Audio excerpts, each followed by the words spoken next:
Before we get into today's conversation, a quick word about something I care a lot about. Most of us in prevention got promoted because we were great at the work. And then somebody handed us a team, a coalition, and a budget, and they quietly assumed we'd figure out the leading part. Most of us, we do figure it out slowly, expensively, and usually alone. That's why Angie Asa Lovestead and I built the Prevention Leaders Masterclass. 6 months, 12 live virtual sessions, and a room small enough that nobody hides. You'll understand yourself as a leader, and that includes a full Lumina Spark assessment and your own portrait. You'll learn to coach and grow people around you, and you'll walk out with real facilitation skills for moving your community from talk to action. Now, the fall cohort starts October 13th, and applications close September 15th. Now, that's a real deadline, not a marketing one. That's the week we order everybody's assessments and get their portraits sent out to them. Now, the application is free, and it takes about 10 minutes. And honestly, it's a reflection exercise worth doing even if you never join us. And that's at preventionleaders.com/PLM. All right, let's get into it. Welcome to Prevention Leaders Podcast with Dave Closson, your source for insights into the world of substance misuse prevention. Each episode, Dave brings you the latest strategies, expert discussions, and real-life success stories designed to empower your work and inspire impactful change. Whether you're a prevention professional, community advocate, or simply passionate about making a difference, this podcast will keep you informed and motivated. Get ready to lead with a confidence that drives lasting results. Let's lead the change together. All right, folks, welcome back to the show. Today, we are talking about something that doesn't get nearly enough airtime in prevention.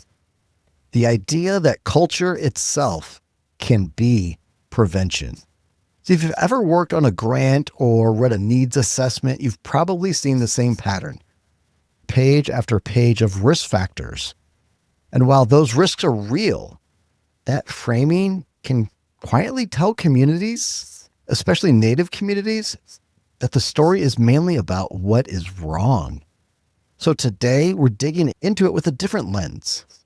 One that centers protective factors, connection, identity, belonging, and the cultural strengths that communities already have. In this conversation, we'll hear what culture as prevention actually looks like on the ground and what changes when prevention teams get cultural technical assistance and why culture can be a protective factor. So if you're a prevention professional, educator, parent, community leader who wants to do this work with more clarity and respect and more impact, this episode is for you. And so without further ado, Barbara, welcome to the episode. Thank you. Thanks for having me today. I'm excited to have this conversation and see what paths and roads we go down. But before we do, would you mind introducing yourself for our global audience? So where are you physically located? Who are you and what do you do? Simple question. Who am I? My name is Barbara Bessette. I live in Great Falls, Montana in the United States. So smack dab in the middle of Montana. We're a pretty big state, but I am pretty close to exactly in the middle, which is perfect for traveling. I am an enrolled member of the Chippewa-Cree Tribe Rocky Boy, which is about 2 hours north of me, depending on how fast you drive. So I have been in prevention for almost 22 years doing a variety of things from, I got my start at the Student Health Service at MSU Billings, where I went to school and I did tobacco prevention there and then came back to Great Falls. I'm not from Great Falls, but my family, a lot of it, that's kind of like where we always centered. So I came back to here and started working in substance misuse prevention. I did my internship in domestic violence prevention. I've done some Native American obesity prevention. So yeah, a lot of different prevention backgrounds. And I have been working for a place called Prevention Support Services. It's a nonprofit in Montana that provides prevention support services to people, hence our names. I am the technical tribal consultant, so working with the tribes. I started working specifically with the tribes of Montana in 2020, right? It was like I started in January as the tribal technical assistant leader. Before that, I was a regional assistant leader, and then we transitioned over to the tribal, and then COVID hit. So I remember almost to the day, I'm like, yeah, it was in 2020, January of 2020. And yeah, so that's a little bit about my prevention work. So it's been a minute. It's been a minute that you've been in the field. Okay. Yeah. Yeah, just a little bit. I always try to make the joke. I'm like, I know I look like I started when I was like 2, but no one ever laughs. So I might have to start using that line too. I'm like, yeah, it will be September, will be 22 years. And I'm like, I know, I look like I started. I know what you're thinking. Yeah. But no one ever laughs. They just stare at me. So I'm like, okay, obviously it's not that funny. So does that mean you're a prevention professional, but maybe an amateur stand-up comedian? Yeah, very amateur, very amateur. I'm excited to have the opportunity to hear some of the wisdom that you've gleaned over the last 22 years working in prevention, because absolutely tons of wisdom that you've gathered over that time. And especially the topic, though, too, culture as prevention, has me intrigued. And I want to just jump into our conversation if you're open to it. Yeah, go. Yeah, let's do it. All right. So I want to start on culture. So what if the most effective prevention strategy wasn't another program or off-the-shelf intervention we need to do, but it was just helping people reclaim connection and identity and belonging in culture? Yeah. So when we're talking, at first I want to go back a little bit and just talk about culture. And so I'm talking about it in the context from an Indigenous lens, American Indian, Native American lens, but culture can mean many different things to many different people. So I do want to just talk about that. I live in a town that is a military base. So that is there's military culture there. Great Falls has its own culture. The 2 high schools have their own culture. So well, I understand that culture isn't just your race, your ethnicity. It is so many different things. I come from a rodeo family, a ranching background. Those are all things. Montana is a culture. And so making sure those all have strengths. But today it will definitely be from that Indigenous lens of culture and how using that as a strength instead, coming from a strength-based instead of a deficit-based, is really important. And so where did this come from? This drive, this desire, this lens, this paradigm? Was there like a specific moment where it just clicked for you? There's actually a lot. So I didn't grow up on the reservation. My grandparents lived there, but I did not grow up on the Rocky Boy reservation. So I wasn't as connected, much like a lot of urban American Indians. They're just not as connected to, especially my age. Like, it is getting better, but connected to culture. And I didn't grow up in that. My stepdad is white. And so it was just different. And so as I got older, I just felt like there was something really missing. And I really wanted to reconnect personally with that. And I did. And it led me to this prevention and the cultural piece of it, and just reclaiming that for myself. And how can I use that experience to make healthier Montanans, and especially those that do live on tribal lands and that haven't always had a voice at the table, and making sure that is seen from that lens. Like you talked about risk factors, everything is about risk factors. And I understand that there is a time and place for those, but where Native culture is coming from is at protective factors. And those are really important to build on. And so that's really where it came, is like I just started digging more into my identity, and it just kind of came from there. Yeah, it just came. So as you looked into your identity, reconnected with that, you did, and I'm putting words in your mouth. Oh, it's all good. I push back. So you found that sense of connection and maybe even a little more strength. Yeah. And fortitude? Yeah. So in 2009, I was a prevention specialist for my county, and we did a recovery powwow. And it was one of the coolest things I've ever done in my prevention career. Still to this day, one of the best things I've ever done. And it was during recovery month, so it was in September. And I partnered with some people around the county, and we put together this recovery powwow where you'd have recovery dances. People would, obviously it was alcohol and substance free. People would tell their stories, and they would just come in as a celebration, a 2-day celebration of recovery. And that's really when I first started. So in 2009 is when I was like, okay, I really feel like this is connecting with something. And then I slowly got to it, and actually another fun little tidbit about me is that I was in the Montana House of Representatives in 2019. I am one of the first Native American urban women to be elected to the House. My friend Jade and I were elected in the same year, so we both hold that title. And that's really, then it was like, I went to the legislature and I really saw things from a very interesting perspective. And I was part of the Indian caucus, and that's really actually what happened. I was like, oh, this is really something I want to make sure that we're giving back to Indian country and they're getting what they need. And then I came back. I was a North Central Regional Technical Assistant Leader, and Prevention Support Services at the time, Youth Connections,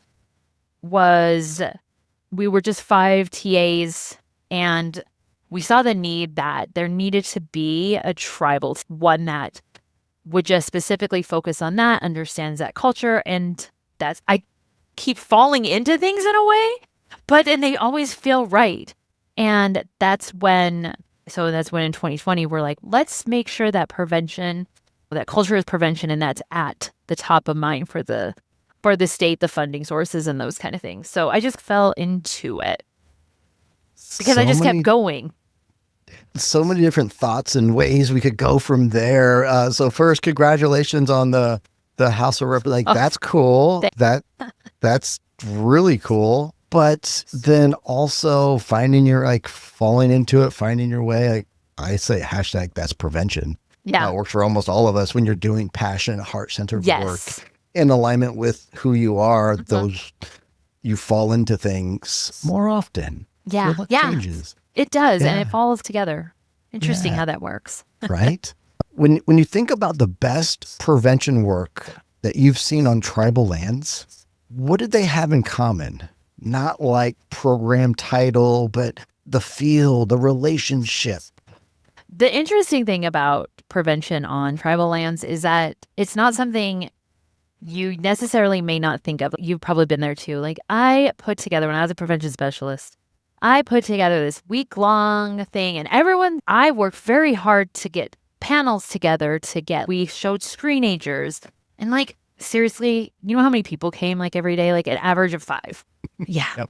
It was a great idea in theory, but it's just, and I'm just like, I don't know what else to do. But on tribal lands, people go to things. It's so amazing. So one of my prevention specialists, she does tons of things, but I'm just going to take one of her things that she does, a trunk or treat. And she also did Easter event as well. But she would see thousands of people come to it. It was one of the bigger reservations in Montana. But she would just see so many people. And it's because the connectiveness of that. And you don't think maybe what does trunk or treat maybe have to do with that evidence-based prevention. But she was getting out there and talking to people and giving them information in a way that was more culturally appropriate. And that's really where my job came in, was to convey that to the funders or whoever holds the funding and just say, this is actually working. Maybe it doesn't work in other places, but I saw that not only at that reservation, but all the other ones, coming together, and those kind of feasts and those dance parties, all these things, they are very well attended. I was always so jealous because all I could think of is how many times I would do things and no one would come. Right. I'm sure you've been there too. You send out the email blasts and crickets. Nobody replies. Yeah. And then, is anybody gonna show up? Oh. And I've never seen them have an event that people don't come to. It's just that's just what they do. They show up and they do those kind of things. And I just think, to me, that's the thing that connects all of them together, is that people want to come and be part of something. And it's amazing to see. I have a lot of different examples of that, but that is just the overarching one is when you're bringing people what they want and what they feel seen in, they will come. Then you're able to connect with them. Yes. Yeah. Okay. You mentioned your role where you came in was articulating, connecting the dots between those community-centered events and, say, the funder or funding the holder. I feel like that could be a whole webinar, training, workshop series in and of itself. But could you give us what does that mean? How do you do that? I was kind of like, it wasn't an official title, but I was, for lack of better words, as a tribal liaison. And so what I would do is I would have monthly conversations. And so it was the state was the funder for this, but you could say funder for whatever. You'd have monthly, I would have my own with the funders, and I would explain to them like where this is coming from. Just sit down and have a conversation. I think that's one of the biggest things is, and that's what happened at the beginning. We didn't have that tribal TA in the state meetings. And then I was like, hey, we need to have this because there is a disconnect somewhere that we're having. And then I need my own one-on-one. I know that you have the one-on-ones with them, but I need my own with the funder. And so I would meet with them every month and I would have my notes and I'd go through every single tribe and say what they were doing and how it connected back to culture. And I really do think the biggest thing is communication and having them be able to answer or ask those questions from their perspective and not feel like they're going to be like, oh, wrong in something. So I really think that one-on-one. The other thing I was able to do as well that the other TAs weren't is I was in on the tribe's one-on-ones with the state. So I was kind of still there making sure one of my prevention specialists, she never would say all the stuff she's doing. And I think that's the other thing. I was like, Vivian, you need to tell them what you're doing. And so really just constant communication. And then I'm constantly teaching them or showing them, but not from the way of, I can't believe you don't understand this, but here, let me show you, let me communicate this better. And I really think that helped is just sitting there because you don't know what you don't know. And it's not your fault for not knowing that. And so I'm going to help you figure that out. And so that's what I really did that was my job for 6 years or however long I was doing it for. So connecting the dots, but what I hear too, the communication, but you had relationships. Yes. And building. you Yes. built them and you maintained them. Yes. It wasn't like a one and done. That was the other thing is I also constantly had communication with my prevention specialists that I worked with as well. They knew that they had my phone number. They could call me, text me, email me. If they Facebook message me during the day, they just had something quick that they need to ask. And really just being accessible to them. And then also I built those relationships at the state level as well, is because that's really what it took. And it wasn't overnight, didn't happen overnight, which being a prevention specialist says what you do is you're building relationships. So I just did that in a different capacity. Yep, absolutely. And yeah, it does not happen overnight by any means. Prevention is a long game for sure. It is. But all good. So essentially, we're talking like grants and funders. Okay. And RFPs and all of that. And often those are written risk factor, or problem. Even messaging alone, not just like grants and RFPs, but what do you see as the cost of framing them that way? And what might be a better way? So I actually do think we're doing a great disservice and a great cost at things. There has been, and it's not just for Native cultures, there's so much out there that says that protective factors and focusing on the positive is actually a way better strategy. And I really do think that we need to catch up to it because I think that comes at a great cost for the health of the people we work with, the things that we're trying to prevent. And of course, do I think that there are places for risk factors? Of course. It's not like I don't think we should completely scrap them because they also have that backing to them, that evidence behind them as well.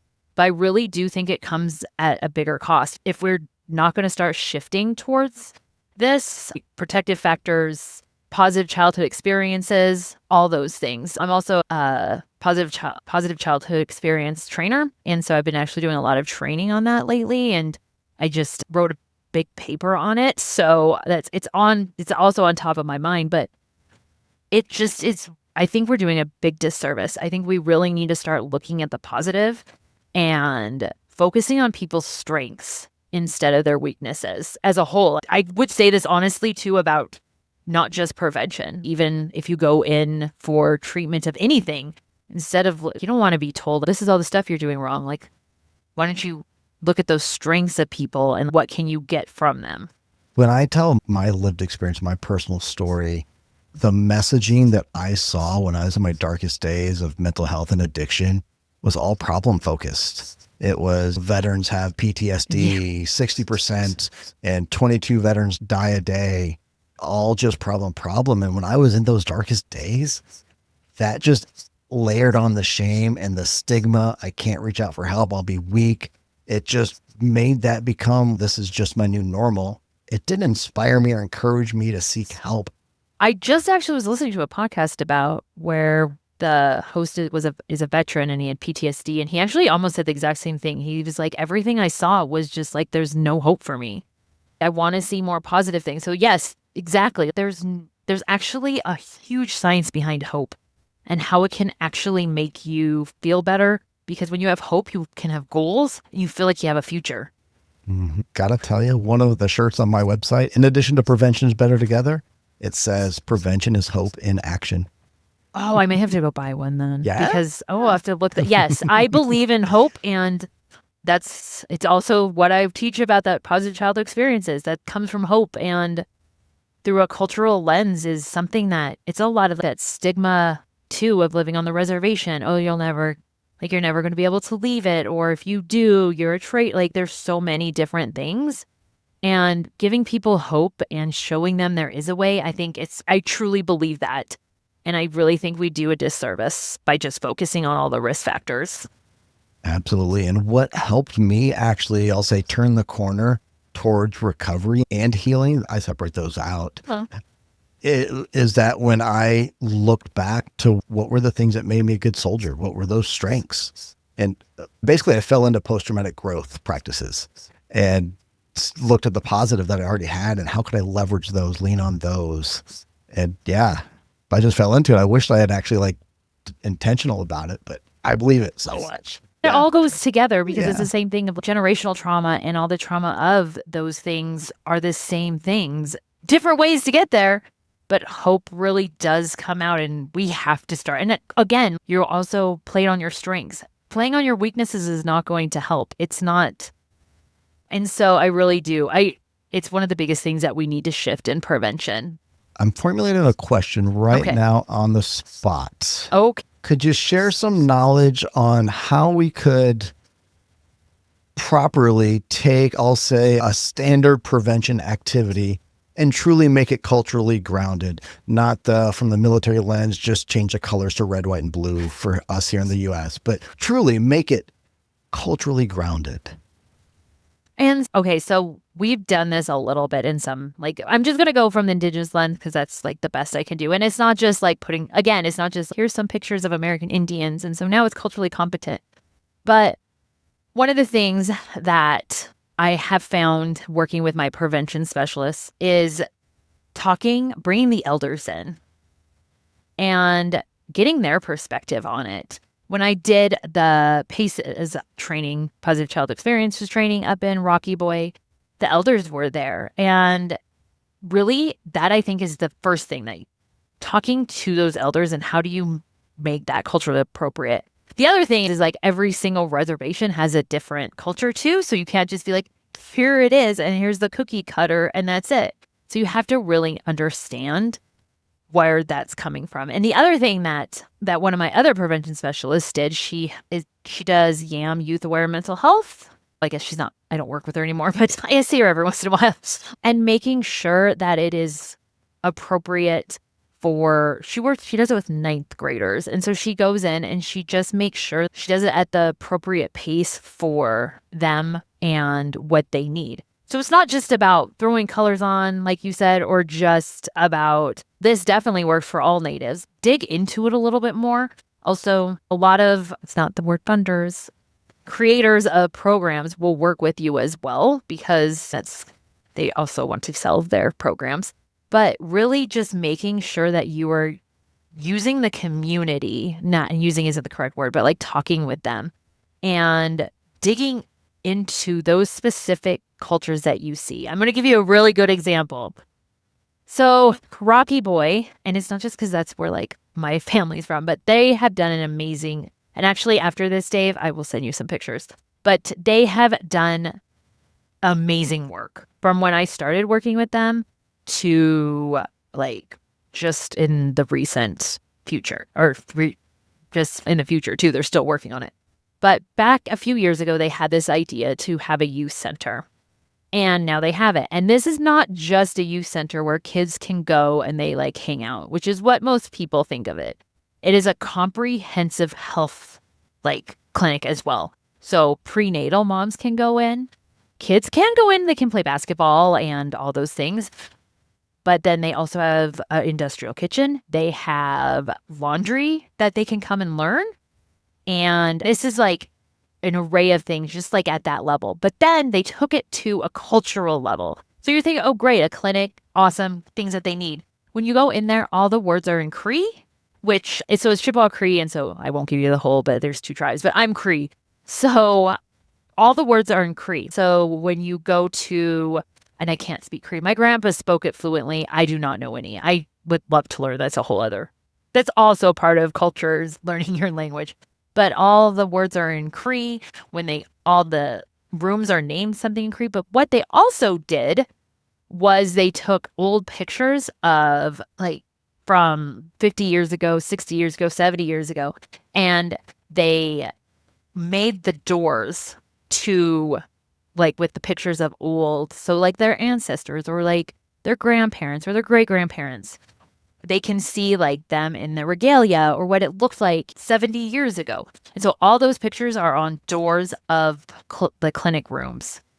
And it's so amazing. So what they did is, yes, like when you think of clinics and going in and you're like, okay, plus mistrust, I could probably do a whole podcast on everything. But so now you go in and you're seeing it from an Indigenous lens. They took what they wanted to or what from the culture and made it into something where people want to come to, and they're seeing it and they're learning. They're seeing Cree, they're seeing the pictures. There's a big teepee in there. They have a dance studio, and it's not just for traditional dancing either. They can learn all sorts of dance. So they're taking like more modern things, but also mixing it with the culture. And I think that is one of the best things is like taking maybe what some things like modern or like the Western medicine, but bringing in that cultural piece. And they do prevention programming there. It is one of the coolest things I've ever seen in my entire life. And I can't say I don't want to give, it's like the Mio Center, and it's something in Cree. I really should learn Cree. It's like still on my list of things that I want to do. But that's a great example of taking something and then making it your own. And that's on a grand scale. But if you want to like a program, or make it Indigenous. That's your program that you want to do. They do, sorry, I have so many. If I'm talking too much, you can tell me. There's one more I have though. So it's called Smudge the Res. And Rocky Boy also does it because Mike is amazing up there. And they go to villages and they smudge. So they're walking, and I can send you a video on that too.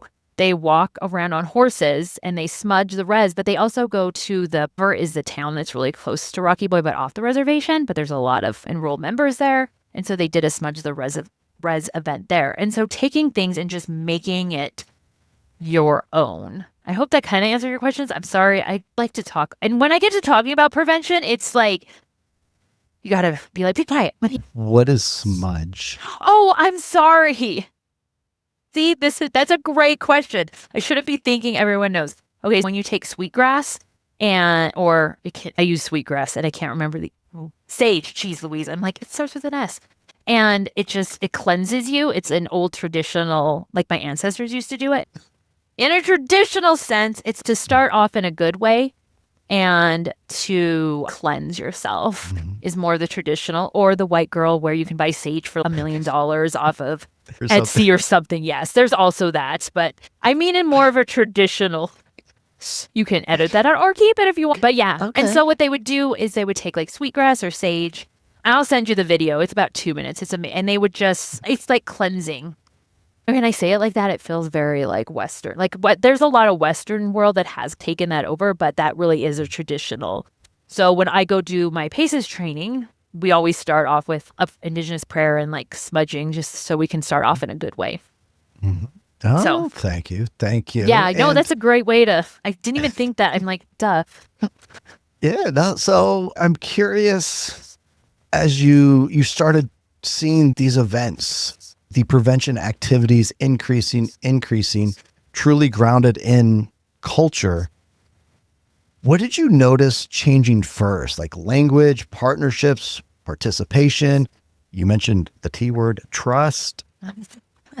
Yeah, so what I saw was, okay, let me kind of go back. So when I was a prevention specialist, I would help. Blackfeet Nation was in my region. I had a 6-county region, and Glacier County was one of them, which Blackfeet. And so I did, if the prevention specialist wanted to partner or needed help, I would help, because I'm one of the prevention people that has just been around forever. And we didn't partner on a lot of different things. And so looking back, I'm like, oh, I should have probably been a little bit better about that. But I really don't know the stuff that she did. And then when I became the TA, I got to see it in real time. There were things going on, but it just, it felt really fragmented in a way. There wasn't a lot of talking between it. So what I saw, and then it started going, and then I saw the partnerships first. Not now. I don't know if they're doing it because I don't have the connection as much anymore, but they started doing things. So you have Blackfeet Nation were doing things with the Glacier County prevention specialists. And so the partnerships I really saw really explode. It was crazy. I'm like, wow. And then the person I know, Vivian on Fort Belknap, she knew everybody, but she was just like, I'm going to pull all these people in. And so starting to build those partnerships between it, and then also partnering with those prevention specialists from the county. Also, I saw a lot of that happen as well. And it was really, I look back and I'm like, wow, it was so cool to be able to witness this and to be like making sure that we're still looking that on the forefront and continuing that work. I know that Rocky Boy I see it on Facebook and stuff. They're doing still a ton of work. And I talked to Laura and Vivian a little bit, and they're still continuing to do all their work on, which is good, because that means without, like, when I no longer was the tribal TA, they sustain those things without me, which is what you really want to truly happen. Even if you're like, oh, sad, but that's really what I want to make sure the prevention specialists I work with continued those partnerships. And yeah, sorry, again, I like to just go off on tangents. Some might say it's cheesy or corny, but really in prevention, our goal should be to work ourselves out of a job. Mm-hmm. Yeah. It really should. Yeah. But seeing those partnerships, and those partnerships led to more cultural events, which led to more outreach. And there's a really high suicide rate. And they became the people that people would be like, hey, can we do this and this? So people started coming to them to put on walks or do youth-aware mental health. And that was really neat to see over those 6-ish, 5.5 years. 6-ish years, however long it was that I got to work with them. All right. Tactical question now. Ready for it? Yeah. We've got prevention teams from across the globe listening. And so I'm curious, what is a common mistake well-meaning prevention teams make when trying to, quote, do culture or incorporate or infuse culture? What's a common mistake, and how can they course correct? Common mistake is to not involve the people that they're doing it for. Nothing about us without us, which should be the theme, like that. That's like the prevention theme. And the course correction is to just invite those people in and make sure that they are part of that discussion. Especially, okay, I'm going to give some examples. And one would be like, especially in Great Falls, we're predominantly white. I would say we're somewhat diverse because we do have the military base, and then we are close to 2 reservations, so we're a little bit more diverse than but we're still predominantly. And so what you can see is some people like, I want to do something for the military, and then just doing it and not talking to anyone from the Air Force Base. And so your correction is just make sure that you invite them and make it a warming, like a welcome. So even on the res, you can do that too, where you're like, I'm just going to do this and this. So I also have an example of that. So one of my prevention specialists, and this is a good example of what to do. She wanted to do for June an LGBT fun run. And because she was just like, there's not a lot on there, so I want to do it. And she actually got involved with the local chapter, their club, I do believe. I'm trying to remember, and got their input on it. So that's all it really takes is like making sure that you're being inviting to people. But that's the number one thing. People are like, I know what they want, or I've heard this. So again, nothing about us without us. And then, so sustainability, she actually, about 2 years ago, she handed it over and they took it over. So yeah.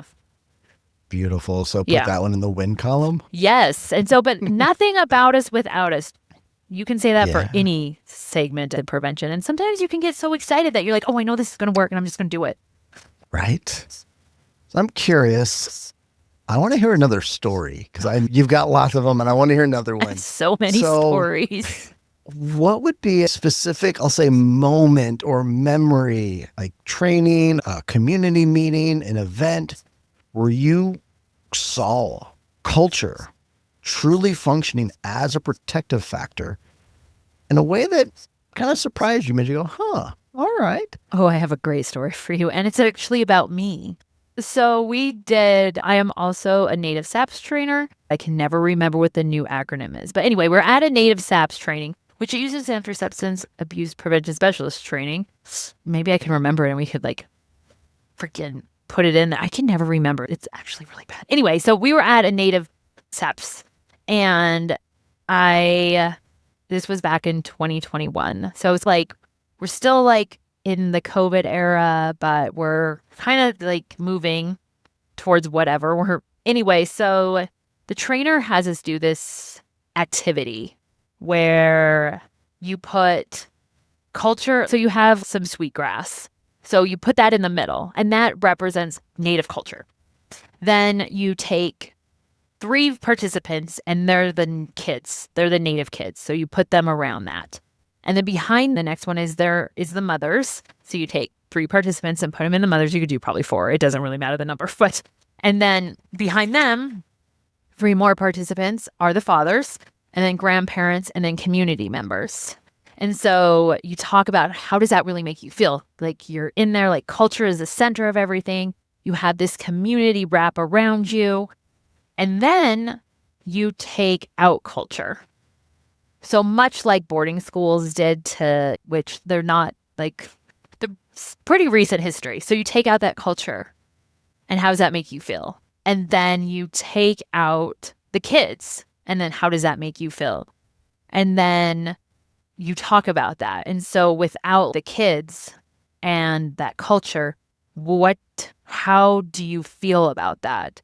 And then eventually you take out everything, because that was really the point of boarding schools, is to take all that culture. And then you talk about it. And I can't say it was I'm trying to like, I always have a really hard time describing it. So it was the first time in my life that I was like, oh, that's the feeling I feel at times. Because my imposter syndrome, not growing up in my culture and those kind of things, and how much culture is prevention. Like, I seriously had to take a step back. It was so heartbreaking and hurtful when really dug into it. And so it showed me that culture really is important to people. It doesn't have to be, again, it doesn't have to be that. That's just my example. And that really, I was like, oh, this will just be like an activity. But I seriously was crying by the end. And then I was like, okay, that makes sense of like where that comes from and how important it really truly is to healthy people. So in what other ways, or how very like boots on the ground, in the field, in the community, how would you articulate and explain culture is prevention? What does it look like? What does it mean? How is it truly prevention? That's a heavy question. Oh, that's why I waited a little bit to answer Oh my that gosh. What is culture is prevention? I can give you like it's using culture in your prevention, but what does it truly mean? It means using to me, this is what it means. It means using your strengths and things that people can't take away from you to better yourself or better your community. That's a tough, because I know what it means, but I've never had to articulate what it means. Really, just using your strength. Yeah, that's what I'm going to go with. Using your strengths and using those things that people can't take away from you, even if they try, and using that as a positive and not a negative. Although I have so many stories from years of it. But I know, like when we talked before, though, that culture can also there can be some negativity or negative sides of some things. I actually I was training once and someone asked me about that. But yeah, I would say that culture using those strengths to prevent and make people healthier. Okay. And if I were to summarize it or articulate in my own words with what I've learned today about the native culture wisdom that you've shared, and I know every tribe has got its own unique culture as well, so I don't want to just gloss over that, but it's connecting to your culture, that identity piece, to really truly take hold and claim and be intentional about choosing your identity. And that's one thing that people can't take away from you, but also connecting that culture, that identity, to a culture that is very strengths-based, very positive-based. Yeah. So that culture supports the strength-based approach. It creates this synergy in working together. And then also you happen to be belonging. So you're connected to the social supports, that sense of being. Yeah. I like the belonging part. Yeah. That's really, because that's part of the strengths of which you could say, I could talk forever on these things. But yeah, I think that's a great way to put it. I like that belonging. It makes you feel connected. And we all want to be, like, that's a big protective factor, is to be connected with people and not isolated. Okay. So that culture, that's what it looks like. Culture is prevention. We've been chatting now for 45 minutes. I think it's time for a little rapid fire questions before we bring this conversation to a close for today. All right. Ready? Ooh, scary. No. Oh, yeah, I'm ready. You got this. All right. So rapid fire. What is one cultural protective factor people underestimate the most? I think the one that a cultural protective factor that people, you were really putting me on the spot. Jeez, rapid fire is hard. So I think family, and involving the family as a whole unit. We do a lot of like individual, but there's not a ton of family things and I'm saying this as a whole of prevention.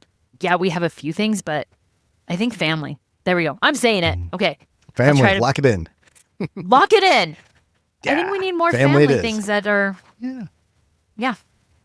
And that's really important in Native culture, is like using that whole family. I don't mean just like your immediate family, like all that family that you have, and how can they help be that protective factor? Yep. I'm tracking. Okay. So now, what is a small practice that keeps you grounded when the work just gets heavy? I am a small practice. I am a runner, so I go run, or I also ride horses, but sometimes they don't keep me grounded. So that's running. Running is my answer. I'm really bad at one-word answers. I just want to explain everything. So running is final answer. Running. All right. One more question. What's one story? You got this one. What's one story you wish funders understood before they wrote another grant template? I wish that they could come to, I have lots of stories, but I'm going to wrap everything into one. I wish they would come spend some time on like 1 or 2 reservations and see what really goes on there, to understand that protective factors are so important. And the things that these places are doing would blow people's minds away. Also, understanding how rural that it is. It's not even rural, it's frontier. And what it's like to live in some of these areas. And then the story, I guess if you want a specific story, I would say, again, I would probably just go back to that. Smudge the Reds is like my second favorite prevention activity that I've ever even slightly done anything with. They should go and listen to the people who are in those villages, that because they're like neighborhoods, and that they smudged, and how important that was to them to feel seen and to be like, oh, you're thinking outside the box, and to listen to the stories that the elders tell about that. Wonderful. Any other parting words of wisdom or topics we have not covered yet that you would like to before we say farewell? I would say culture is so many different things, and you have your own culture in so many different ways. You're not just one culture, you're a million different things put together, and always come from a strength-based, no matter what culture you're doing, or even prevention as a whole. I really think we could all do more of that and really listen to the people who you're trying to serve. Nothing about us without us. And with that last nugget of wisdom, I will thank you very much for your time, your stories, and sharing your wisdom with the world. Thank you very much. Yeah, thanks for having me. Thank you for listening to the Prevention Leaders Podcast with Dave Closson. Since prevention is better together, make sure you click the subscribe button and share this and other episodes with a friend. If you have a topic idea or guest suggestion, follow us on social media or email us at info@preventionleaders.com.